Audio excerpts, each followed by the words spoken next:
what you want, when you want it, where you want it. This is The Mesh. This podcast is sponsored by the 2019 Footcandle Film Festival. This year's festival will be held September 27th through the 29th in Hickory, North Carolina. Learn more by visiting footcandlefilmfestival.com. Footcandle Films. Film news and reviews from two guys who really like movies. This episode is brought to you by the Footcandle Film Society. For a schedule of upcoming screenings and membership information, visit the Society's website at www.footcandle.org. Hello and welcome to Footcandle Films here on themesh.tv. My name is Alan. I am a co-director, co-founder of the Footcandle Film Society and the Footcandle Film Festival. Across the table from me is Chris, also co-founder, co-director, Footcandle Film Society, Footcandle Film Festival. It's quite the title, quite the ID for me there. It's Chris Ditto. Sorry. Chris and I have been running the Footcandle Film Society for about 11 years now, I believe. Right about that time. Is that right? I think so. Okay. Yeah. And then doing the film festival for coming up on our fifth year right. This fall. We'll mention that a little bit later in the show, but let's get on to what we really do during our show here on this podcast, and that is talk about movies. We have a couple of reviews that we give of newer films that are either in the theaters or possibly ones that have just become available online that we want to review and bring your attention to and talk about. We'll move into a couple of news items about some future movie projects, things that have not happened yet, but we're keeping our eyes on, or maybe, as I like to call this particular episode's news segment, the WTF section, the what section, because both of the news items I've got are a little surprising to me, ones that I would not have predicted, and I would like to get your takes on them as well. So I guess we're talking about how the previews of Aladdin, they say it's like a lock for Best Picture. Is that what? Yeah, that would be one of those. Okay. No, it won't be an Ubby. These two are generally, one of them we've discussed for a while. Okay. It's been an ongoing topic, but there's now some resolution to it. The second one is completely out of left field, and I'm still not quite sure how to read it. So. So that'll be our news section. So stay tuned for that after the reviews.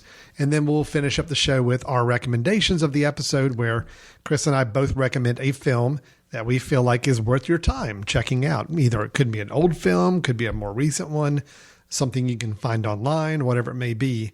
We want to recommend something for you at the end of the episode. But Chris, we're going to do our two reviews first. We are reviewing two films. The first one we'll talk about is Gloria Bell, directed by Sebastian Lelio and starring Julianne Moore. And then we're going to discuss a film that is available online. Didn't get a huge theatrical run, and we'll discuss whether that was warranted or not. And the film was Serenity, starring Matthew McConaughey and Anne Hathaway. Anne Hathaway. I just completely drew a blank. I'm not using my notes like I should be in front of me here. Yes, Anne Hathaway. So we'll talk about that film in a little bit after the first review. So Chris, we got a full show. Let's jump right into it. You ready to go? Let's do it. All right. Our first review is the latest film starring Julianne Moore as a free-spirited woman in her 50s as she seeks out love in LA dance clubs. It is Gloria Bell. A little more. If you were water, I'd be a glass. If you were a foot, I'd be a sock. Can't get you out of my head.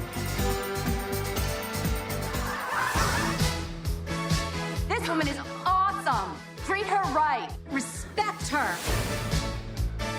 He calls me every 5 minutes. Don't pick it up. I won't. Well, when the world blows up, I hope I go down dancing.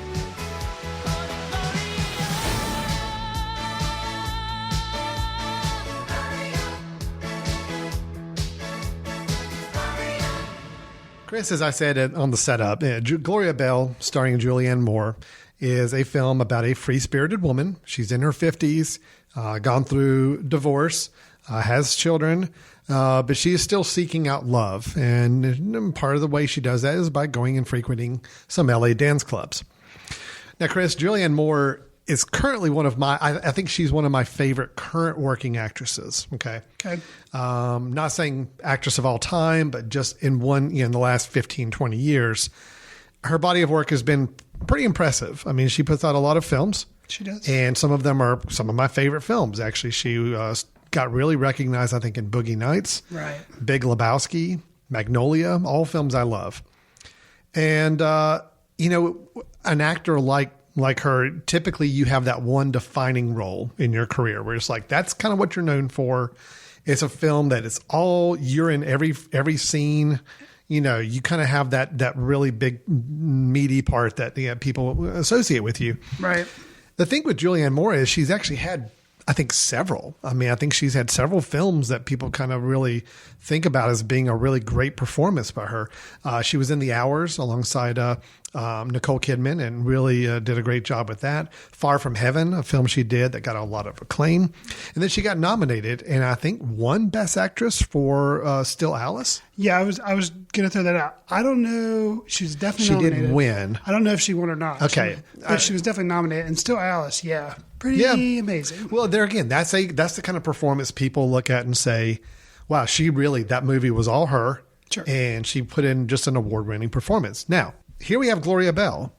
It's gotten some acclaim. It's got a lot of recognition for her performance. But Chris, my question's to you. Does Gloria Bell work thanks to Miss Moore, to Julianne Moore? Does it work because of her?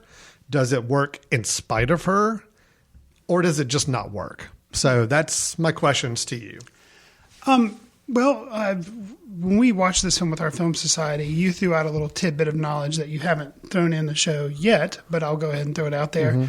Because it was interesting to me. This movie is basically a remake. Yes. And so the director had already made this movie, and he was a fan of Julianne Moore's. Apparently he approached her, and she was like, okay, yeah, you got nominated for or won an Oscar for A Fantastic Woman. That film was good. Sure, let's redo this. I'll be in the title role. I think she's maybe a producer on she it is. as well. Mm-hmm. Okay, so 3 minutes. So I can't say that it works. She definitely works in the film. But could it work without her? Well, apparently it already has in another language in another country. Haven't seen the film. Apparently that one was just called Gloria, and this one is Gloria Bell. So I think the film definitely works with her performance. I mean, she is almost seemingly in every frame of the film. She does a good job. But I think it definitely is not the third option. Doesn't work at all. Okay. It's just the balance between the first two. I can't say that it's only because of her performance that it works. It's a pretty significant portion because she is in every frame that it does work. But and we can talk about her performance. I thought it was good. I think she played. You see a lot of movies that examine divorce when it's happening or finding a new love, but never quite like this. And it seemed to be more realistic in nature and not trying to go for typical Hollywood beats, I guess I would say. It's not a romance movie. It's not following a relationship that you hope is going to survive. It is more of a slice of life, right? Almost to the point where you get the impression from watching her performance and what the stages of relationships she goes through. This is a cycle she's been through before, so she's a little more hardened to it. She knows how to respond in some of these situations a little bit more, and she knows how to pick herself back up when things don't go well. So I think it's an interesting slice of life. I'll get to my concerns in a little bit. And I'll agree with you about Julianne Moore. I think Julianne Moore I actually probably maybe even a little higher on her performance. I think it's an extremely strong performance. I think very, very fascinating to watch. I thought she knew this character. She put it up on the screen. It was really, really strong. Okay. For me, that's the movie. That's the reason you want to watch this film, personally, for me. For her performance. Okay. I can't say there's much else outside of her performance that really worked for me as much, but we'll get to that in a little bit. Wow. But what else about the film? What else worked for you? What else outside of her performance? Well, yeah, her performance is one. There were moments of, let's say, family realism. Okay. Yeah. You mentioned slice of life, but I'm going to call it, specifically with this film, family realism that I appreciated. There's a scene of Michael Cera plays her son, and he, people criticize him all the time that he's playing Michael Cera. Okay, well, he's playing Michael Cera in this movie, but the part that he's supposed to be playing of this angsty, cranky, stay-at-home dad, I thought was really funny, but also kind of, it's sad because he's like venting against his mom. And I really enjoyed the scenes with him and the interaction with her. And it wasn't overdone. I feel like it was just the right amount. So that was something that I really liked. Don't think you're on the same page with that from the facial expressions you're making. Yeah. So that was one. No, let me go ahead and interject because it is related to that. I am on board. I thought those were some of the best moments of the film. I just felt like they were very underused characters. And I felt like the family members and some of the situations surrounding Gloria were really, really interesting. And I felt like I felt like the film didn't know what to do with those and just kind of threw them out there for brief moments. And then everything kind of forgot about the other characters and other storylines that we could be following. Again, I get the slice of life style, but it was disappointing for me because I really did like the scenes with Michael Cera. I liked the scenes with her daughter and the relationship she was exploring. I liked the interesting things going on with her ex-husband in that situation. It's just none of those I felt like really got fleshed out enough to make them contribute to the film as a whole as much. So anyway, just had to interject there while you're on that. Yeah, that subject. I actually enjoyed the fact that there were all these different pieces that didn't. Some threads are left open, some threads are closed, and I actually really liked that. Right. So going on the whole family thing I was talking about. Sure. So there was the interactions with Michael Cera, like you just mentioned, the daughter. And the daughter has like a party and people are all there. The ex-husband's there. Her new boyfriend that Julianne Moore has is there. And she mentions that her daughter's pregnant and the fallout from that, because apparently nobody else knew. And the way that's handled, just so like, and the character of Gloria Bell in that moment, she's just kind of says it, and then her reaction and how she handles kind of like the oops, like, kind of that whole social awkwardness. Man, just so well done. And not played for laughs is kind of funny, but then it's also really kind of sad. It's also a little sad. And just so the balance there, I really liked. And you're talking about also, which plays a bigger part into the relationship that she's building with John Turturro. What happens at that dinner party with him? I thought the way that was played was also well done. I think the thing is, for me, there were a lot of themes going on and it didn't really resolve any. It was very slice of life. And I guess because you had actually seen the movie prior to me watching it and you were kind of like, oh, it was okay. And so I went in with low expectations, which is always amazing to go into a movie. It's what I'm going to do every month for you now. I'm just going to like downplay the film before you see it. So you have the lowest expectations going. So you'll have a really enjoyable experience with every film going forward. Well, now. and I did. I really liked it. And I guess for many too, I think, this movie just happened to hit me when it was going to work for me, because it is an hour and 42 minutes. It doesn't really have, it does have a plot in that, she's single, she meets this guy, relationship starts, and then you follow that. That is kind of the one through line, is this relationship with John Turturro. But there's a lot of other stuff going on. And I don't know, I think for a lot of people, they would say it's too slow. There's not enough of a plot. It's not flowing correctly. But, sometimes when you walk into a movie and it's a slice of life and maybe you're not tired, I don't know, it just kind of works for you. So Gloria Bell actually worked for me a lot better than I thought it would. I know, Julianne Moore's performance, probably a lot to do with that. But also I enjoyed a lot of the supporting performances. So, and, something else, which goes to Moore's performance, several scenes of her singing out loud in the car and just how real that felt, because all these random things that she seems to do because it's who she's trying to build her personality to be, going out dancing, singing in a car by herself, being a supportive friend to a coworker at work, and maybe actually building up the coworker at work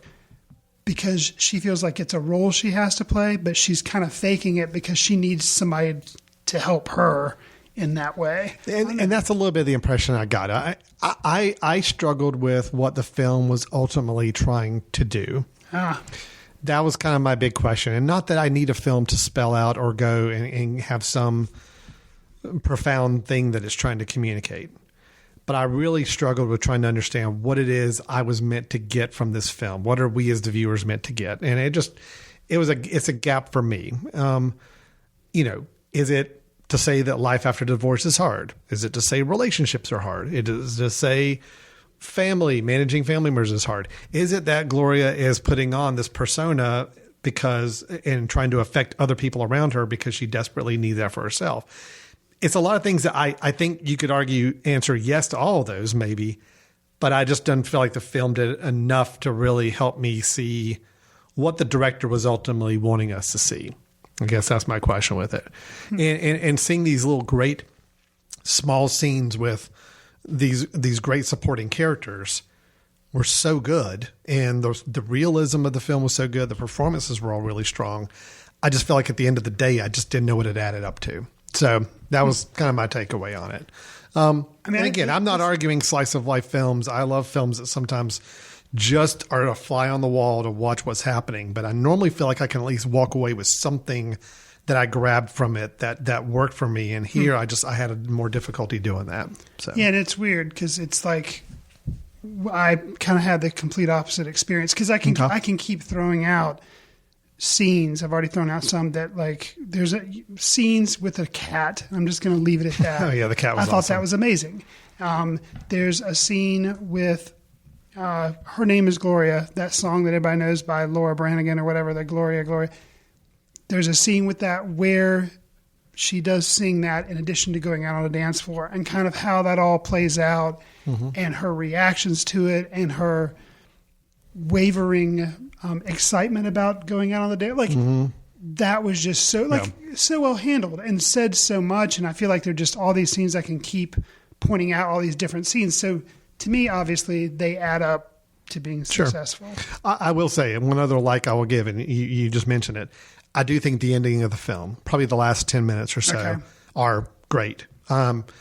Honestly, it redeemed so much of the film for me at the ending, where by the time we were getting close to the ending, I'm like, okay, I'm really having a hard time grabbing a hold of this film, like really feeling like it's connecting with me.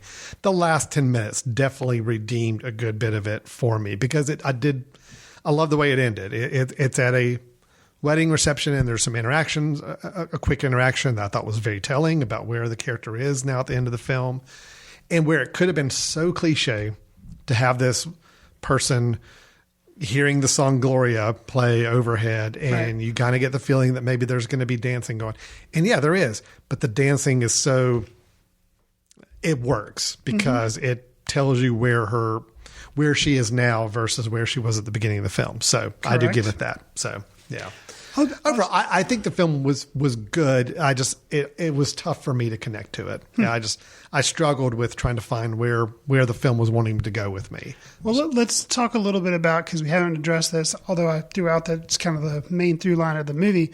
What was your take on the whole relationship with John Turturro, and what did you make of that? How did you think it was portrayed? I was really engaged in that relationship, and I guess there again, I'm trying to understand what it is I was meant to get from that. I thought it was really interesting. I thought it did play against expectations the whole way through, And there's a question mark as opposed to John Turturro, what's actually going on in some aspects of his life. And that to me is me. Amazing. And the fact that is that way, and that didn't come out until, and I don't want to ruin anything because spoiler territory, but that came out in our discussion after the film. And I'm actually heavily on board. You're okay not knowing any more about it, so.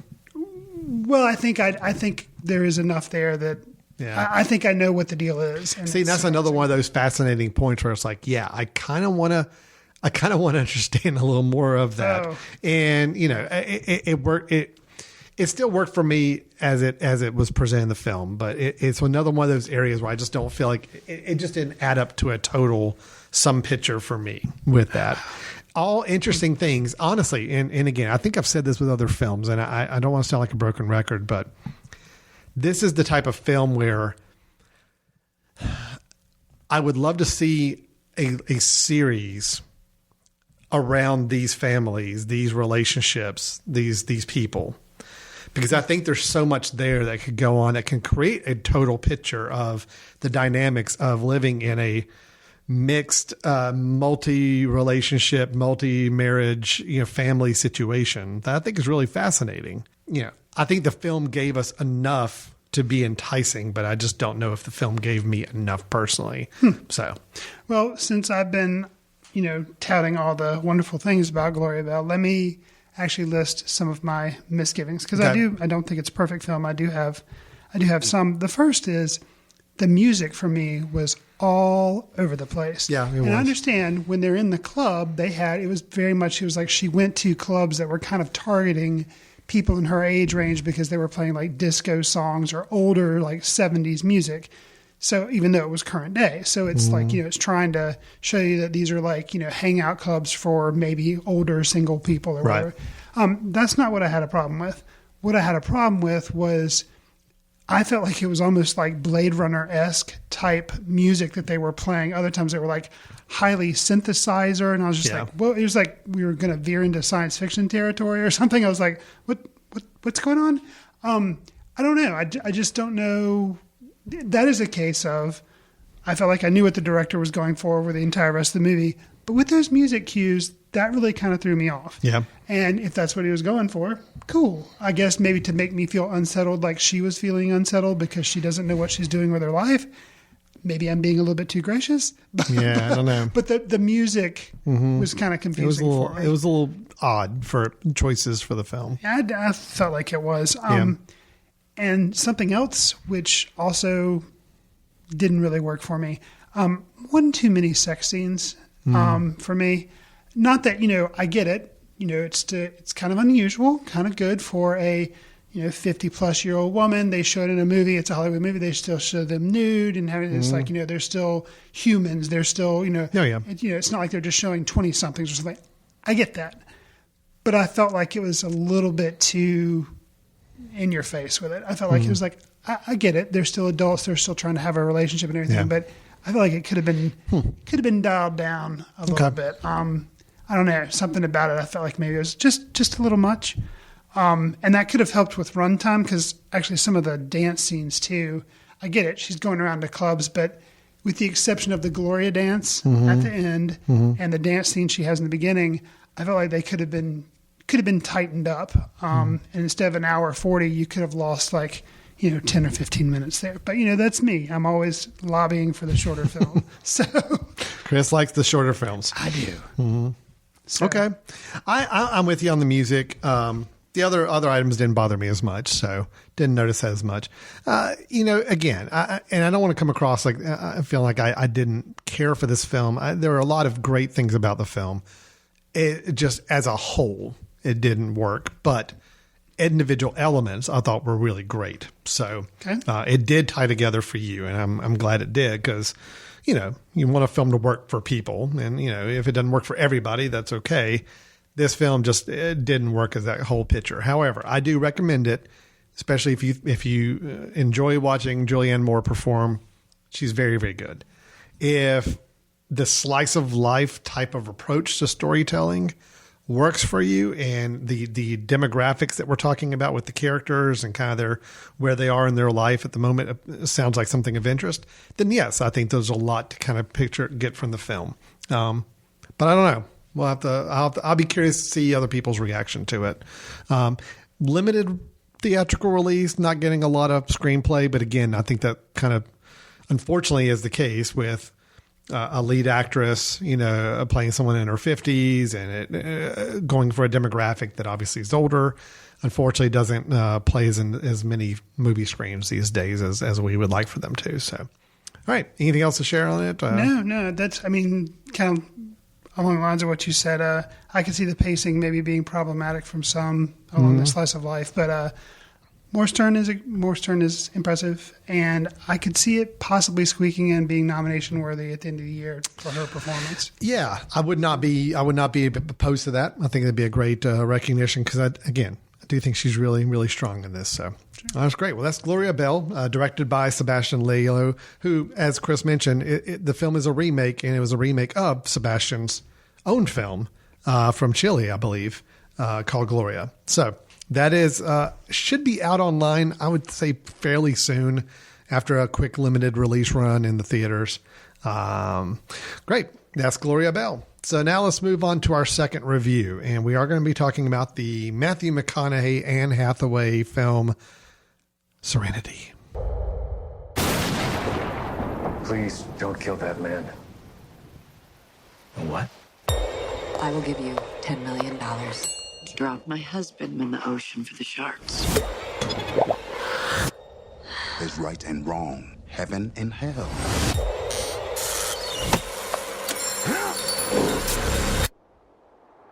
Some weird stuff going on right now. This whole island's a part of it, but nobody knows it. Okay, John, you want the truth? You don't. From director Stephen Knight, who gave us Locke, starring Tom Hardy driving a car for 90 minutes, comes Serenity. This noirish thriller stars Matthew McConaughey playing fishing boat captain Baker Dill. Baker Dill. Whose quiet existence is threatened when his ex-wife Karen, played by Anne Hathaway, tracks him down with a desperate plea for help.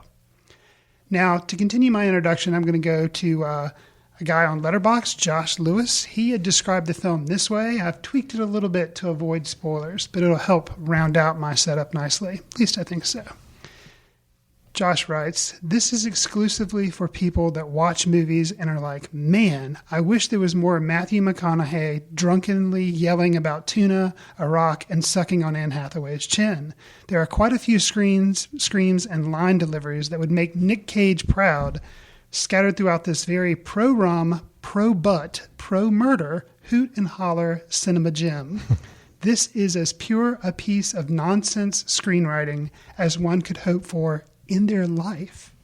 Alan, would you agree with Josh that this is a hoot and holler cinema gem? Okay. It's a lot to unpack there. No, I'm not going to argue that. I do think it's a bad film for reasons I will discuss in a little bit. And the thing that probably keeps it, the thing that really I think damages it even more is that it's not bad enough for it to be a let's get a bunch of people together and watch a bad movie together and just have so much fun with it. No, I don't think you and I are not on the same page with this. I don't think, no, I think it's that bad. I just don't think, unfortunately, it tries too hard to take itself so seriously when it could have really gone full tilt with its premise, which we got to decide how spoilerly we're going to get with this. Okay. I feel like we should just spoil it.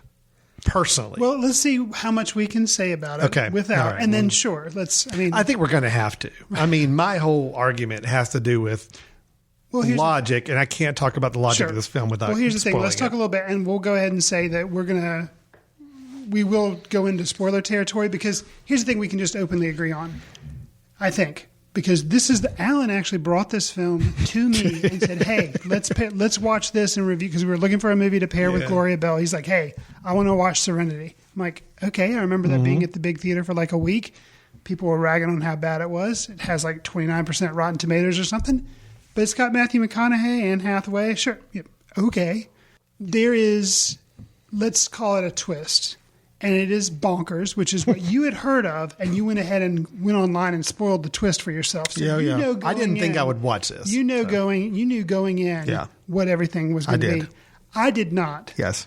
And I think right there, that's actually the enjoyment of this film. I agree. If you want to watch a bonkers like film that in my opinion is so bad it's good, then do not listen to the rest of our review and skip forward to where we're going to talk about the news. I love that we're going to argue about who thinks this film is worse. But I think is it bad or so bad it's good? But if somebody is wanting to see something, it's just kind of because, I'll skip ahead to my summary of the entire film. This is the perfect film to pick up at Redbox, have a couple of friends over, have pizza, have beer, and watch it. And actually, you watch it first, and then have them over and watch it again and just watch them be like, "What? Wait, what?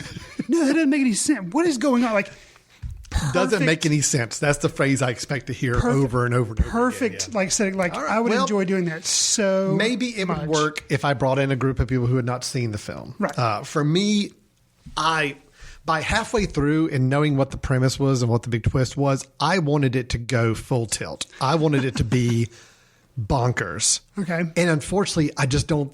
I think they honestly thought they were onto something profound and something and it's definitely not profound. And it's not. No. But I think they honestly thought it would be. Okay. And I wanted them to embrace the campiness of it that it could have gone to in the second half of the film. And I think McConaughey tries to bring the camp to it at times later in the film. I think he's maybe a little into it. I just don't think any of the other characters are. Okay, so let's go ahead and say, because it is hard to talk about. All right, we are going to spoil it right now. We're going to. So if you want to go into this like I did, which means you may actually enjoy it.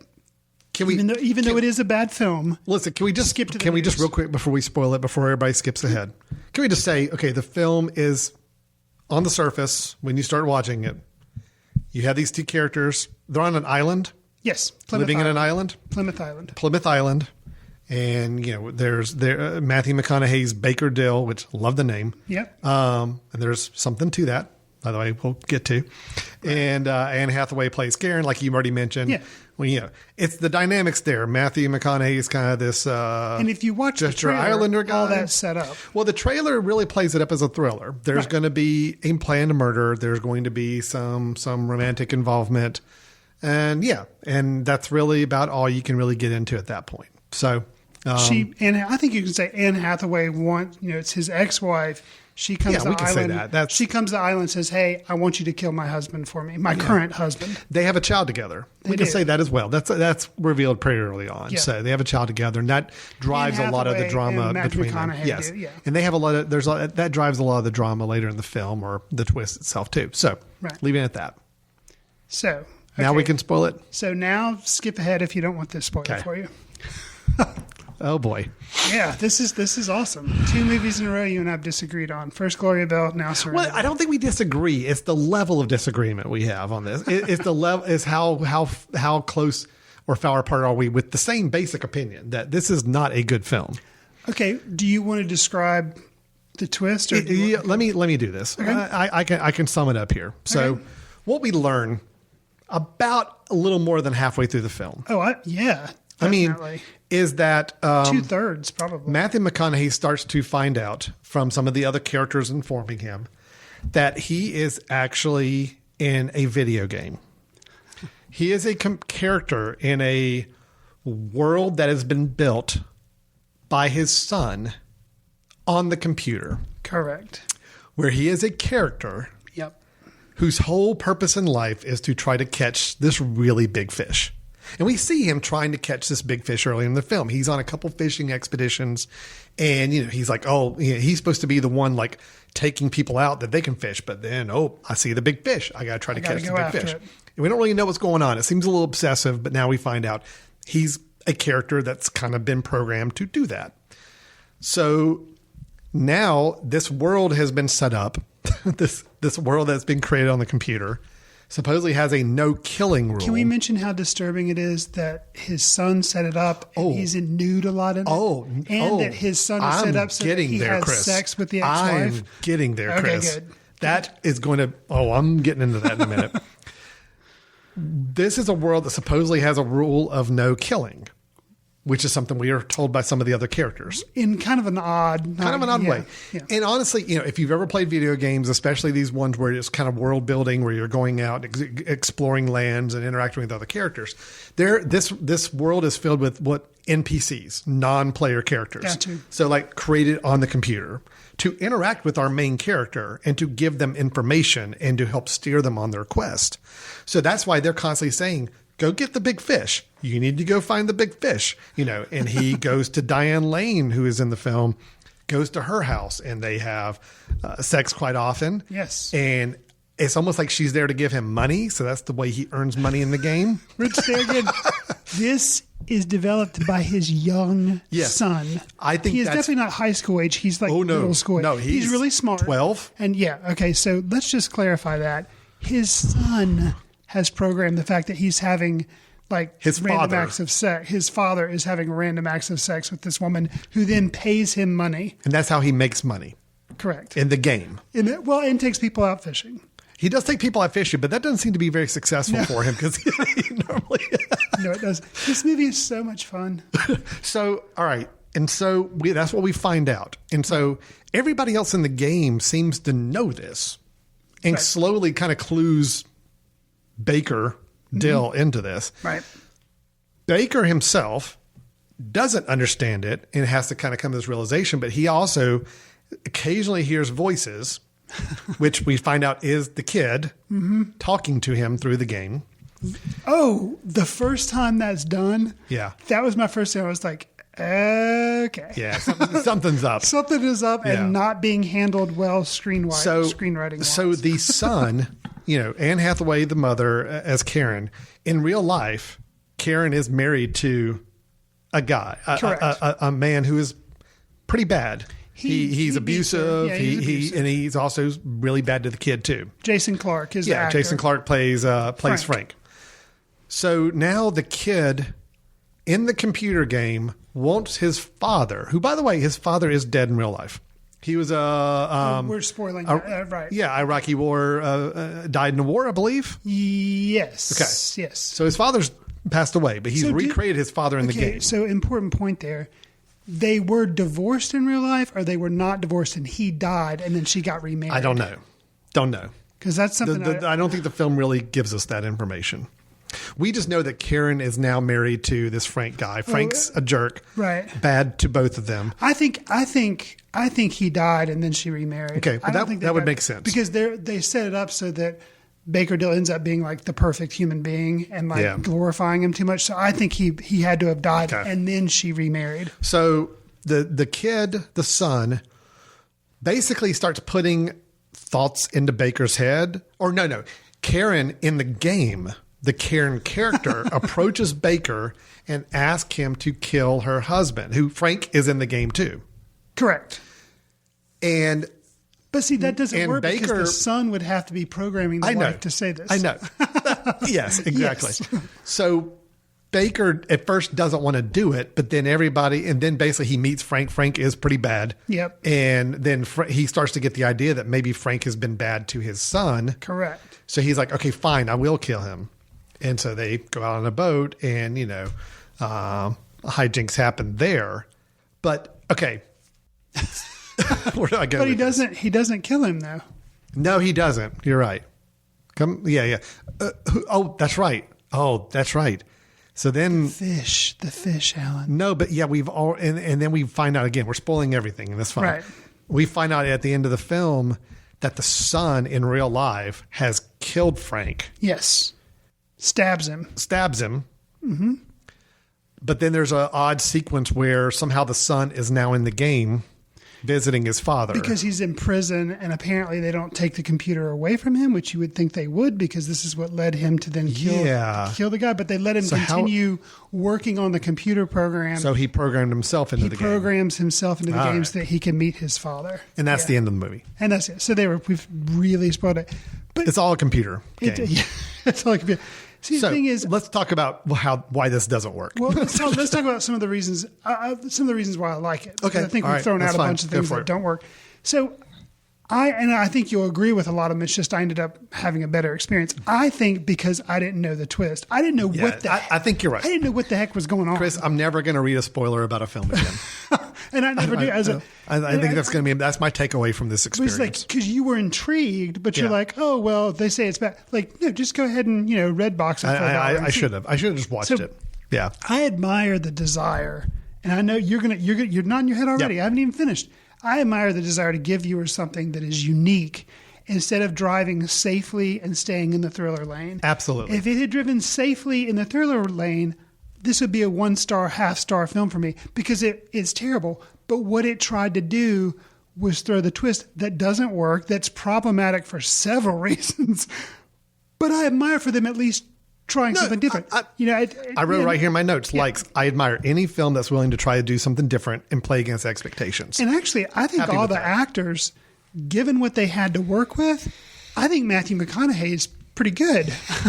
But I just think they kind of don't know what they're doing. Anne Hathaway, yeah, I thought she was pretty weak. She was maybe kind again, of I just Diane Lane, I think, A, looked amazing in this film, and B, I think she was doing a good job with what she had to work so the with. Diane Lane character, here, the thing that bugged me is that, okay, if she is a true character in the game, right. And I love the idea that, okay, we only see her in her house, and that's cool. He goes to the house. He has sex with her. He gets paid.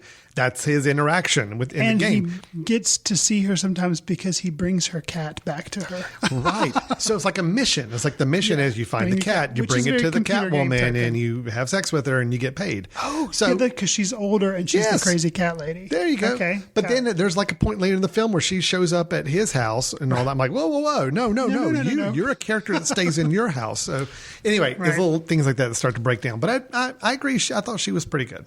And I think this film looks great. I mean, it's shot really well. It's slick. There's some crazy editing and stuff, but it's you can tell it was a bigger budget film. Okay, so there are some interesting editing choices where they do jumps and kind of Yes. Well, actually, when they introduce characters, I don't know if you noticed this or not. Like when a character kind of walks into a scene, it's this almost like the camera like swoosh goes around to the front. Yeah. It's a very video gamey And see, that's kind of the stuff I was talking about. And I didn't know why they were doing it. Yeah. And now hearing what you're saying, I'm like, yeah, you're right. That does make sense because that's a very video game thing. So, and the concept at the very beginning of the film, the very first thing you see is like a boy's face and it zooms into his eye. And you're like, okay, that. And then the film starts. But then as you play out, it's like, okay, that was his son the whole time. Yeah. So the clues are there. I just think the problem's in the script. The problem's in the logic. And behind the script and the logic. Yeah. And that's my whole issue. Because I don't think it's the director. I think he did Locke, which if you can direct a 90-minute movie with one actor talking on a phone in a car, sure. Which, I didn't love that film, but it was okay. He's got the skill to be a director. The actors were good. The cinematography was good. But yes, something about the logic behind the screenplay. Yeah. Well, I think the whole gaps in logic, there's a couple to them. One, this is an incredibly detailed and high degree of difficulty game for a 12-year-old kid to be programming. Oh yeah, he's a genius and spends all of his time in his room. That's fine, but he doesn't go out. Because I'm still saying to create a character's. It's one thing to create a game where he's giving them AI, but he's giving his father's character self-awareness. He's giving him AI. That's mind-boggling. Okay, right. The fact that if you want to create a game, I love this concept of I created a game and it's people I know from my life and they interact with each other. I get to kind of work out my own anxieties through these characters. That's cool, right? But then to make the main character Baker Dill be someone who's not aware they're in a game. And then come to find out they are, but they're still just a computer character that programmed by a 12-year-old kid. And that whole logic starts to fall apart. Oh. Then, like you mentioned earlier, this is a 12-year-old kid programming his parents to not only have extremely rough sexual relations with one another, but also random sexual relationships with other people. Yeah, it's troubling. So why? And then he gets to visit his dad swimming nude in the water. Just weird. Very troubling. Yeah. And then, you create a world and supposedly this world has a rule of no killing. That's mentioned by a couple of the characters sometimes. There's no killing here. We don't kill on this island, whatever. And you realize that's a rule that was put in the game. But then the son is basically giving instructions to his father to disregard his quest of trying to go catch the big fish and now go kill this guy. Right. And I don't understand the logic there of like how that reconciles in the film. And I think you keyed into something which, if others in this film had, then maybe it would play up the camp factor, which might be kind of troubling because it is R-rated. There is like a lot of sex and that stuff. So, but McConaughey sometimes gives this kind of like laugh, kind of like that. He's kind of like people are trying to tell him to do stuff, and he's kind of disregarding what they're telling him. And he seems like he's trying to veer down the crazy, like I don't know, hint at something. But yeah, nobody else is definitely on the same score sheet as he is. No. And then I guess kind of at the end of the day, trying to think what could have made this film work. And I think I've got it. I think I figured it out. Okay. If you take the son character, make him a lot older. Yeah. Okay? I was going to say the same thing. Make him late 20s, Yeah. 30, and put it in the future. Okay. Well, the whole film we've been watching looks like present day, and it's this island and all that. Right. But then we find out we're actually in the future. Right. The son has gone through a lot of trauma because of stepfather and his father's death and all that. He basically created a VR world to kind of reconcile his own. To give him therapy. Yeah, exactly. Yeah. That works. And it could have been a cool surprise later in the film. Just don't have your parents having sex. No, that's so... And skip that one part and it'd be fine. But at least if he was like, 20, 30 years old, you're like, okay, it's still a little twisted, but at least he's an adult and he knows this is going on. So he's going to let the characters do it. Right. But when you're 12 and you're basically programming your parents to do this stuff, that's disturbing. Troubling. So, yeah. I think the film could have worked because I think the premise is interesting. Just the execution of it was just so poorly done. So. Yeah. Well, I'll say kind of my summary for me is which I kind of, tip my hat to, was that for me, it is the definitive turn your brain off. If you're looking for something different, it's a B movie, fun Friday night to have people over, get the Red Box rental and just watch their reactions. And my line for the never happening Criterion Collection release of this movie would be The Old Man and the Sea reimagined as a wackadoodle Black Mirror episode. No, okay, that actually works. Because actually in the early going of this thing, I was like, this is a thriller, but they're playing off the whole old man in the sea. This guy's obsessed with the fish and goes out and try like a Moby Dick old man in the sea. I'm like, okay, that's not what I thought I was signing up for, but okay, And then of course it takes a turn and you're like, what the heck's going on? So yeah. Well, I will say this film is worth a watch. If we describe this whole film to you and you still want to see it, then yes, you need to go see this. And film. I think it's at Redbox, so it'll cost you $1.50. Watch it. So, if you like the idea of Matthew McConaughey screaming to the sky, at least on 2, if not 3 occasions, yeah. Bring me the rod. Yeah, it's like Nicolas Cage screaming. That's what that guy was saying on Letterboxd. It is. Yeah. The reviews came out about this and people were just bashing it left and right and talking about how ridiculous the twist is and all. I don't think the twist is ridiculous. Again, I think what's ridiculous is handled correctly. How the twist is handled and the writing behind it is the problem. I think the concept is actually kind of intriguing. So just needed to be handled a different way. And I think our enjoyment would have been the same had you not spoiled if I hadn't gone into it blind. Yeah. I know. I will not read spoilers anymore. This experience has taught me that I could have had a much better fun time with a movie if I didn't know what was going on going into it. So, all right. That is Serenity. We'll not be making our best of the year list probably at the end of the year. I can't imagine, unless the rest of the year is just horrible films. But it is worth getting together with your friends and watching it for fun.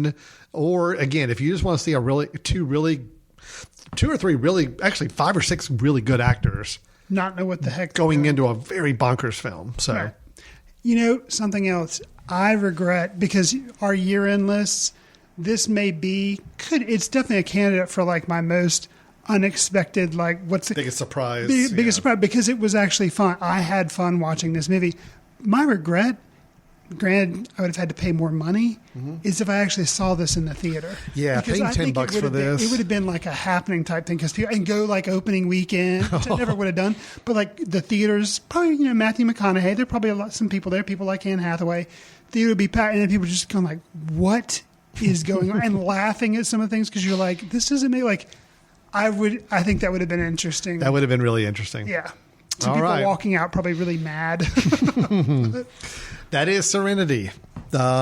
Interesting watch. So we are giving it kind of a weird recommendation, saying we think you ought to maybe check it out. Yeah. So, all right. So, Chris, we're going to end up with our reviews. Let's take a quick break. And when we come back, we have a couple of news items, continuing with the wackadoodle theme of the episode so far, at least for this last review, going into a couple of interesting news items, and then ending up the show with our recommendations. You're listening to Footcandle Films here on themesh.tv. We'll be right back in just a moment. Hey guys, this is Mary Margaret from the Chick Chat podcast. Are you interested in promoting your business to an online audience? Your advertisement could be right here on the Mesh Podcast Network. Head over to themesh.tv for more details. Welcome back to Footcandle Films here on themesh.tv. Alan and Chris back with you after our reviews of Gloria Bell, which Chris was more enthusiastic, positive on than I was, but we're both saying it's worth a watch. And then Serenity, which we are both also saying is worth a watch, but for completely different reasons than maybe seeing Gloria Bell. So it's definitely worth the $1 Redbox rental, as I think Chris's a claim on that. I think I may put we've talked about Letterboxd. That's where I borrowed that review. This could be probably the first and likely the only 1 or 2 star review that I'm actually going to give a little heart to. Oh, so yeah. You like, rate it low. It's not but good. say that you liked it, you enjoy it. Yeah. Because Okay. that's the only way to really communicate that. Could be. All right, let's get into a couple of news items. I've just got 2 news items for you, but both of them, like I said in the beginning of the show, I feel like are in the what is going on category of things. I don't get Entertainment Weekly anymore because I don't get magazines in that. But this is my instance where I used to love that magazine because I got movie news, and now I get to come in here and be surprised. Yeah. And I don't have to pay a subscription. I am your Entertainment Weekly now. So Exactly. So, Chris, we have talked several episodes over the past about Batman. Okay. I've heard of him. Yes. And I'm a fan. He's a character. He's Yes. a comic book character. Not sure if you're aware. So there's been a lot of behind-the-scenes drama with Batman in last couple years. Just to kind of rewind a bit, after the Christian Bale trilogy ended, which I think we all agree was a really great take on Batman, and I think the great box office, kind of now is ingrained in our film society as that's kind of a really pertinent, important take on the character. Sure. So then they went the whole shared universe, DC universe thing, and they introduced Batman and the whole Superman Justice League thing, and it just didn't go too well. Okay? Ben Affleck doing Ben Superman. Affleck as Batman. So he was Batman versus Superman. He premiered in the Superman versus Batman or Batman versus Superman movie. He was in the Justice League movie. And then a tiny bit in Suicide Squad. So that was it. And that's it. Okay. And now Ben Affleck is done. He has hung up the cowl. He is done. And I say good riddance because I didn't think he was that great. He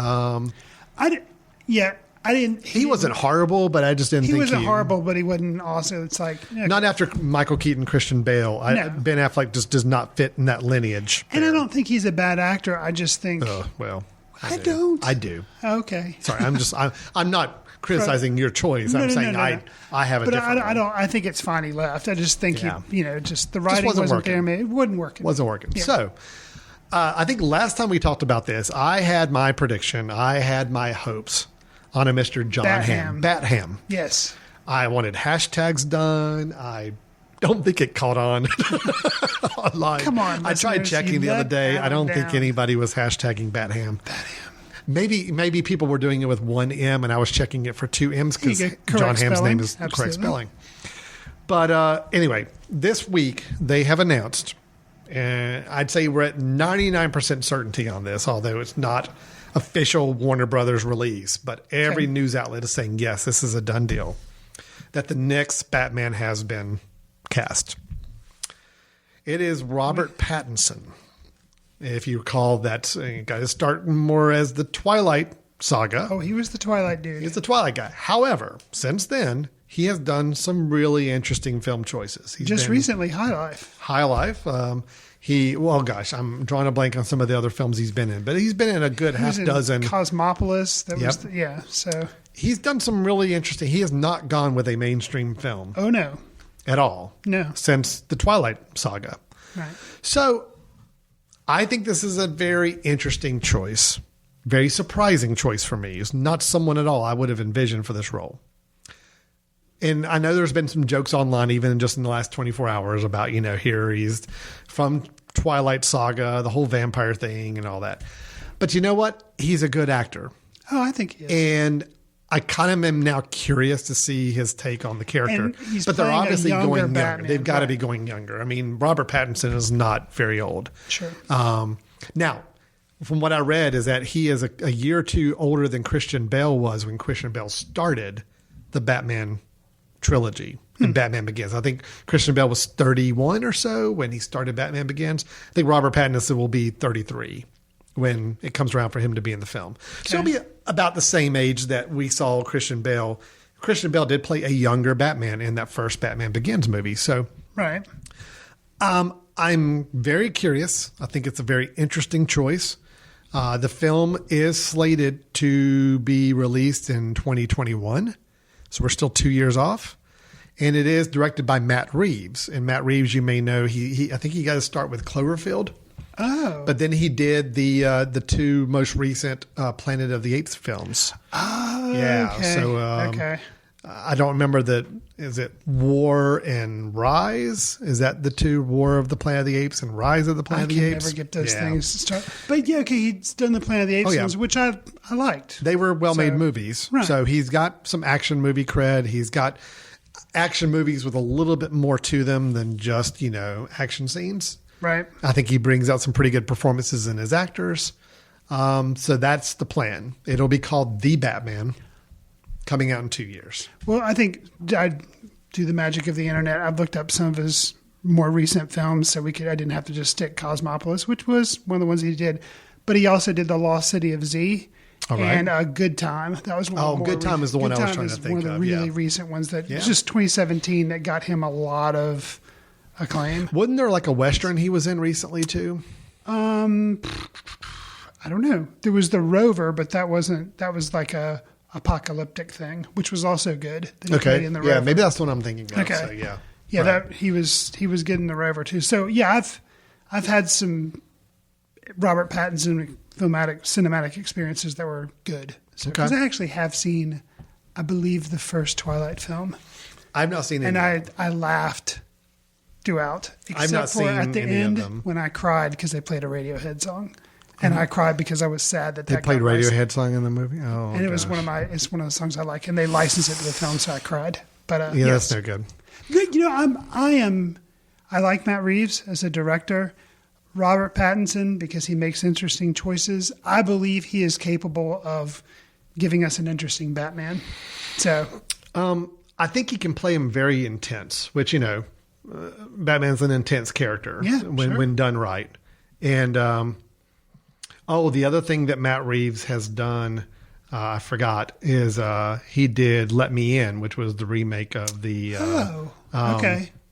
Let the horror film, Let the Right One In. He directed Cloverfield. He directed Let Me In, and then Dawn of the Planet of the Apes and War for the Planet of the Apes are the two. So he didn't do Rise. Rise, I guess, was the first one. Okay. And he did the second and third one, which I thought were good, both really good. I thought they were all good. And then before that he did TV.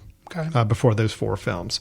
So if you think about it, to go down the nerd rabbit. He's friends with J.J. Abrams. They were childhood friends, grew up together. That's how he got involved in Cloverfield, because J.J. Abrams was producer on it. So, okay. Yeah. To go down the nerd rabbit hole briefly, if you think about Batman, the character being in movies, you have the Tim Burton, which, I generally liked, people regarded them. Then after he did his 2 movies, then Batman went down. Yeah. And, you had Val Kilmer, you had George Clooney, and it was like, okay, it was not good. And then you had Christopher Nolan rise back up, and you had his 3 movies. Then you've had the 3 movies fall back again. So I think it is time again it's like we're on a Batman does a roller coaster. And I think it's going to go back up with Robert Pattinson. I would be happy, just because as much as I like the Dark Knight trilogy, the Christopher Nolan trilogy, I like it for what it is. It is definitely a much more realistic take on Batman. Right. It puts a Batman in a more modern day, real city environment, a real, and dealing with a lot more around him than just costume super bad guys. I would love to see a little more classic take with a new saga. Go a little, not go Tim Burton style. Don't have to go that well, but can be a little more adventurous with the villains and a little more play up the comic book cliches a little bit more. Not to go Adam West style, but we already had the realism of the Dark Knight. I don't think we need to try to recreate that. I would love to see something a little bit more stylish, stylized version of the character somewhere in between the Christian Bale version and the Tim Burton version is what I would love to see. Or even going something a little more retro, kind of. I guess what I'm picturing is, the animated series, the Batman the Animated Series. Yeah.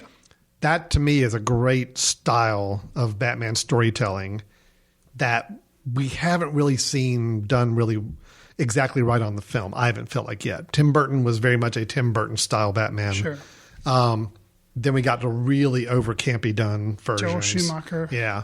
Then we got the ultra serious, very realistic version. So I want something kind of, give me some style, but yet don't go camp with it. I want something a little more interesting to watch. It'll be interesting too to see how this ends up. I mean, I know it's supposed to be a standalone picture, but it looks very dark. How this ends up pairing with the Joker that's coming out. Because isn't this film called The Batman? That's my understanding, yeah. The Batman. Okay. Yep. Interesting. So, yeah, very curious to see how this all plays out. But Robert Pattinson, I was shocked, surprised, but yet I'm warming up to the idea, and I think he could actually be a really interesting choice for this. Now for the other story. Okay. Chris, have you ever seen any of the Saw films? I have not. And there's been like 6, 7. Yeah. And I feel like, every Halloween here on the show, I usually recommend a horror film that I've caught up with, or I try to do that. I'm trying to make myself remember, maybe I will now, that I want to watch the original Saw, because I'm thinking there's got to be something there, because there have been like 100, sequels and stuff. And the premise of it has always intrigued me, because I know the premise, and I like escape rooms. So okay. I'm kind of, so I have never seen any of the Saw movies, but I do want to actually go back and see. I want to see the first one. So are they going to remake them? Let me just read. I'm going to read from the press release. Okay. Global content leader Lionsgate and Twisted Pictures will bring fans worldwide a new level of deviously treacherous traps, clever clues, and suspense as they partner with award-winning actor, director, and stand-up comedian Chris Rock to spin off and expand the world surrounding the hit billion-dollar Saw franchise. Oh. The first new film will be released. Spin-off. The first new film will be released October 2020. When Chris Rock came to us and described in chilling detail his fantastic vision that reimagines and spins off the world of the notorious Jigsaw Killer, we were all in. Saw is one of the highest grossing horror franchises of all time, and it's one of Lionsgate's most successful film series. This upcoming film will still be as mind-bending and as intense as all the previous Saw films. Chris conceived this idea, and it will be completely reverential to the legacy of the material while reinvigorating the brand with his wit, creative vision, and passion for this classic horror franchise. Chris Rock. So he's taking on the Saw franchise. He's directing it and writing it? Yes. But is he starring in it? I don't know. Didn't say about acting. Just writing and directing. Yeah, that is definitely from out of nowhere. Yep. I don't know how I feel about them throwing around the term classic too, but because how old is it? When did it come out? 90s? Yeah, I think so. Yeah. So he wrote the story. So in other words, he has the story for what this new Saw franchise is going to be. Right. They are bringing in screenplay to be done.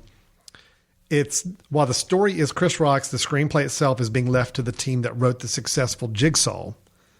Which was like the latest Saw movie where it's just called Jigsaw, right? Okay, so all right. I'm sorry. Chris Rock is not directing the film. Okay. Darren Bousman is returning to direct after sitting the last few entries out. So this is really just Chris Rock has just got this idea. He's like, this is what the Saw franchise needs to be. Idea. And he's got the story, and now they're going to take it and run with it. Okay, so here's my questions. Now knowing this, having read the article a little deeper, which I should have done before we recorded, knowing that he's not directing it and he's not writing the screenplay, he just wrote the story behind what's going on. Do you think they're trying to grab a little of the Jordan Peele energy right now by saying, oh, you know what? Here's a really popular comedian that people don't really associate with horror. Who's known for being edgy. And now we're going to kind of tap that energy. And here Chris Rock is a big fan of the Saw franchise, and he's got an idea. So we're going to put his name all over this. it's going to be branded as Chris Rock's Saul, you know, and if they're trying to kind of grab a little bit of that same type of attention. Because right now, you know, Jordan Peele's 2 for 2 on horror films that are really good and he's doing the Twilight Zone, making a lot of or making a lot of money, and people is kind of in the zeitgeist of of society right now. I kind of feel like when I read this, I'm like, yeah, I think they're just trying to recreate some of that same level of enthusiasm. Yeah, and what worries me too is it just seems like, you know, because there have been so many films, and I don't think Jigsaw necessarily made a lot of money, I think, when it came out.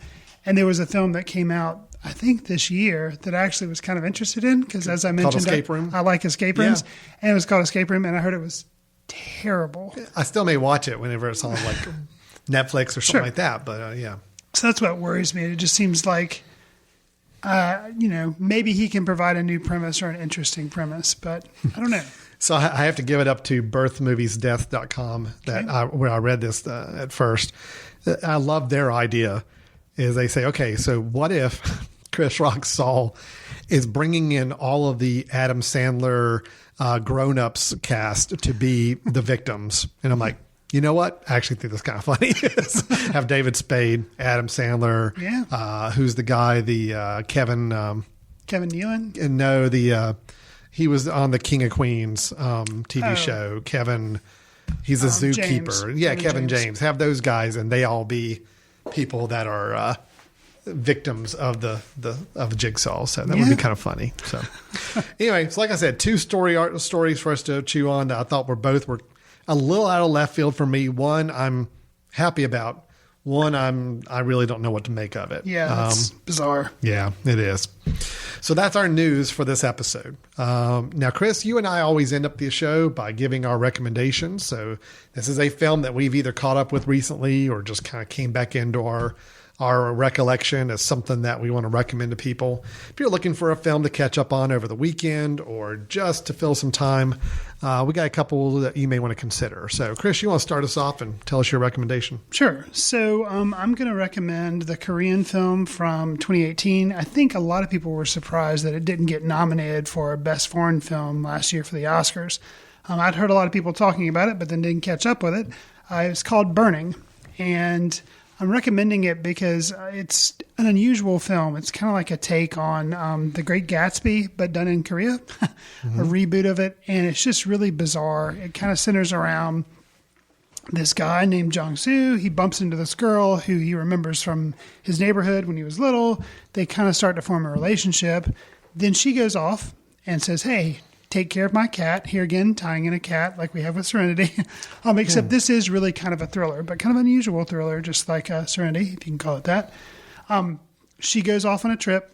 She comes back from this trip, and she is dating this dude. It's kind of a Great Gatsby character. He's kind of, has a lot of money. You're really kind of unsure if he really loves her. You're kind of unsure what's going on. And it's just kind of a bizarre relationship. But then he likes hanging out with the guy character that, was her, kind of childhood friend. It's just really, it's a weird relationship triangle thing going on. Mm-hmm.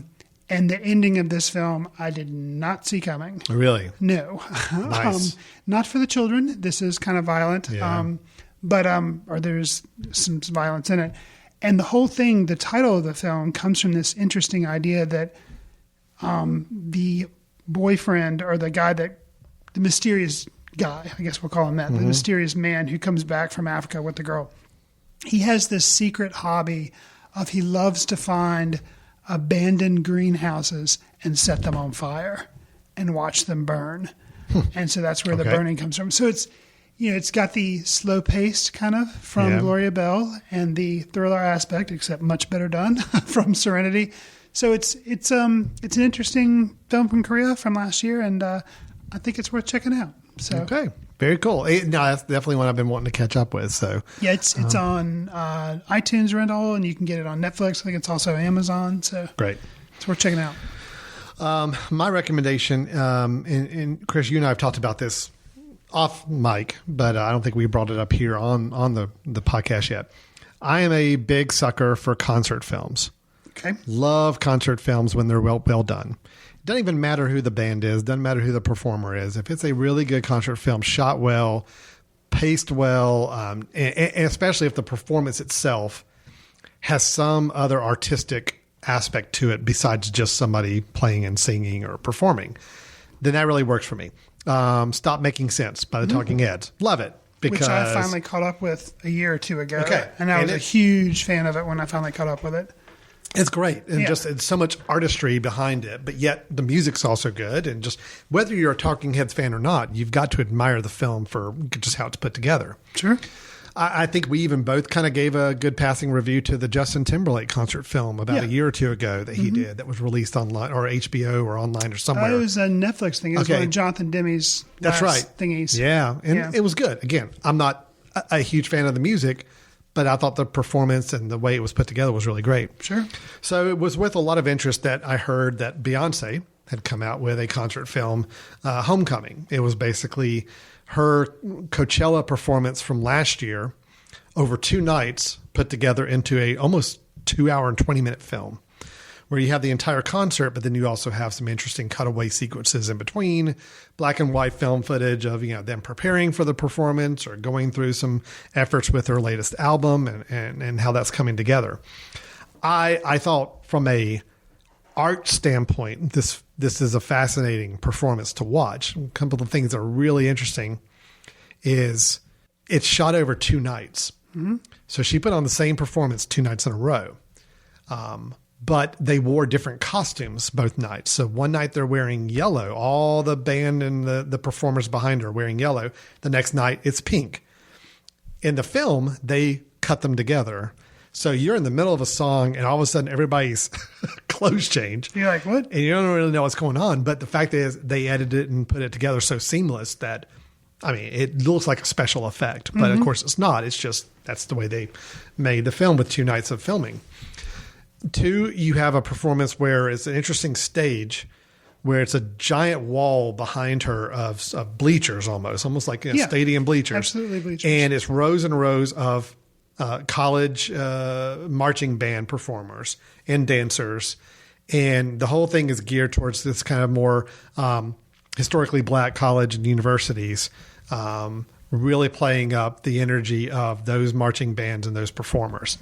So you've got this whole wall of people behind her that are just as engaging and entertaining to watch as Beyonce herself. And how choreographed, of course, is amazing as you would expect with any of these concerts. Right.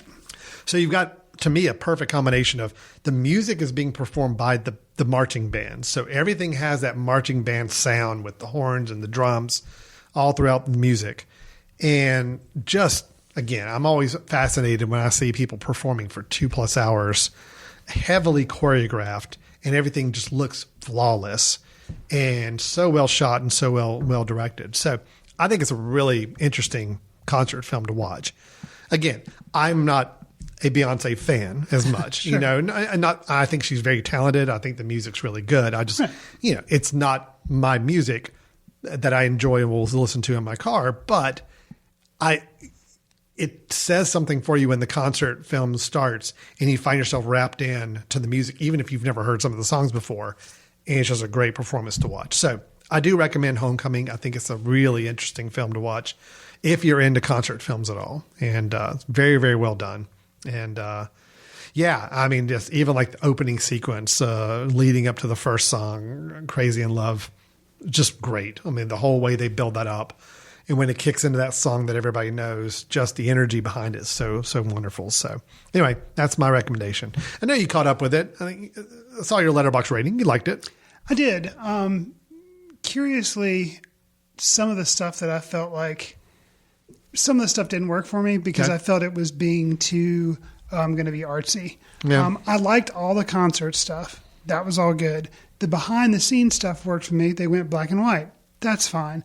Something about the narration seemed a little stilted because it sounded like Beyonce had smoked 8 packs of cigarettes and was calling in on a conference call. Mm-hmm. And like there's something about the way the audio was like distorted or whatever. It was like they were trying to give you this feel of it was 100 years ago or something like that. She's recalling all this.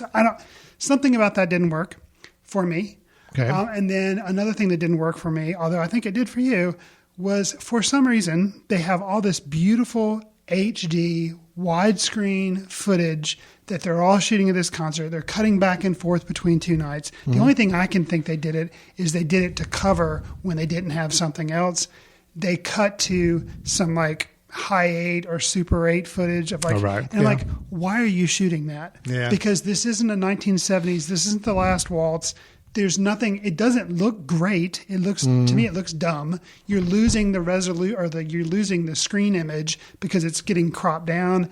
I was like, I don't get it unless there. I mean, yeah, I don't get it. It was distracting for me. I'm like, no, I want to see the full image. Go back to the HD stuff. Yeah, so I found that frustrating. But I not to take away from it, I did like the film. I think it is worth a watch. But there were a couple of things that kept me from just being over the moon about it. So I'll say, and not to contradict you, I think some of the narration you were hearing was actually meant to be other people.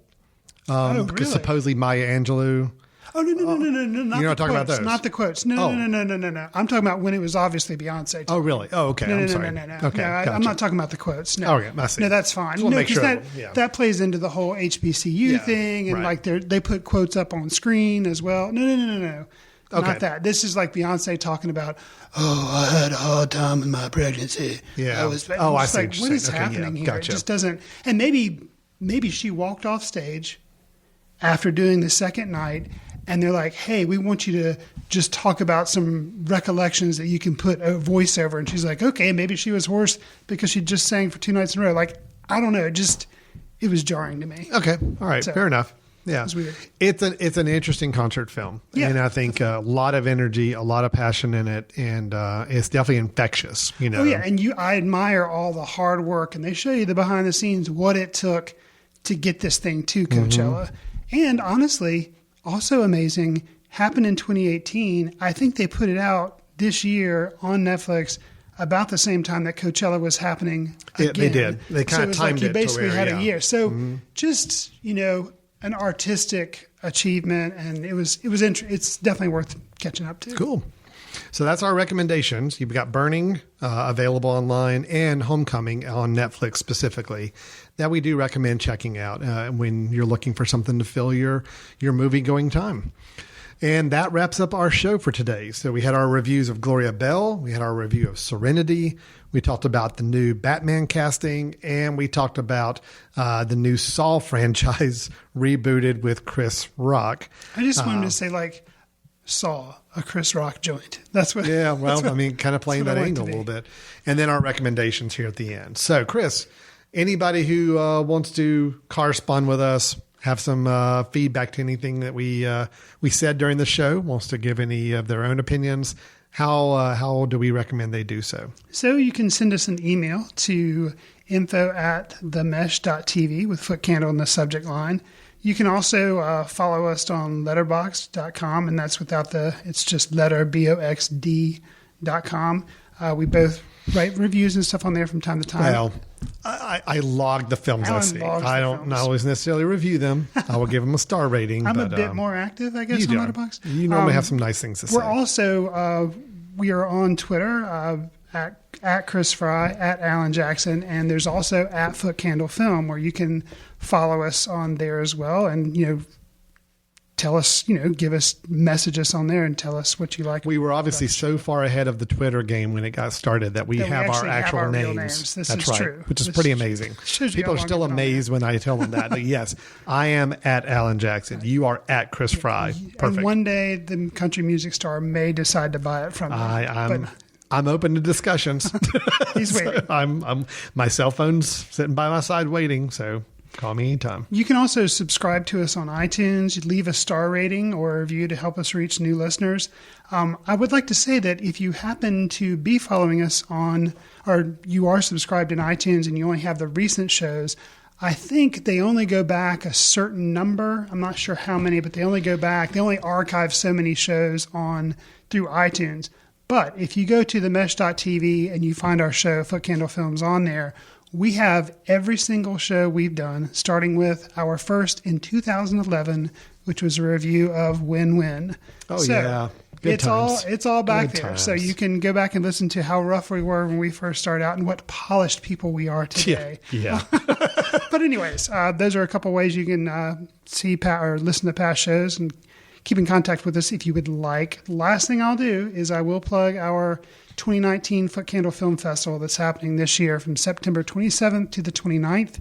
If you are in beautiful Hickory, North Carolina, in the western part of North Carolina, it's something to definitely check out during the late part of September. Yeah, we're really excited. We have committees reviewing a lot of film submissions, and we're looking forward to announcing probably in mid-July our slate of films for the festival weekend.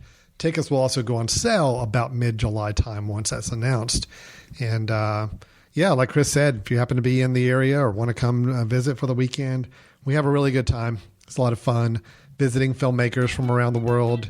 A nice variety of films, a great community here of people that are really passionate about enjoying interesting films and discussing them afterwards. So we are looking forward to it. It should be a great weekend.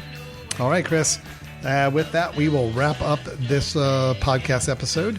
You have been listening to Footcandle Films here on themesh.tv, and we'll look forward to talking to you next time.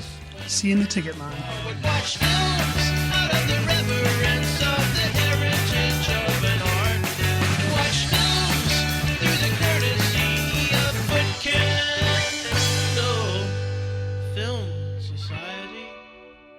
Special thanks to Carpal Tuller for the show theme music.